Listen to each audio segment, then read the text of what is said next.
In this video, I'll show you how to fix QB anti-cheat on Rainbow Six Siege. Firstly, try restarting your PC because this resets the anti-cheat service if it was stuck. Simple, but often works.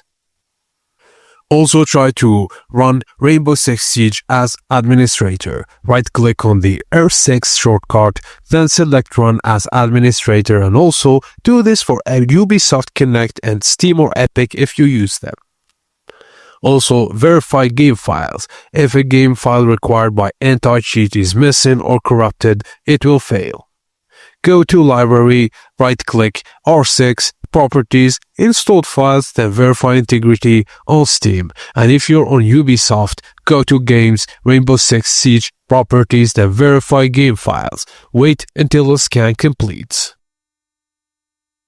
Also, try restarting the BattleEye service manually.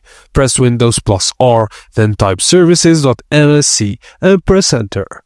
Scroll and find BattleEye service, then right-click on it and click Restart. If it's disabled, set Startup Type to Automatic.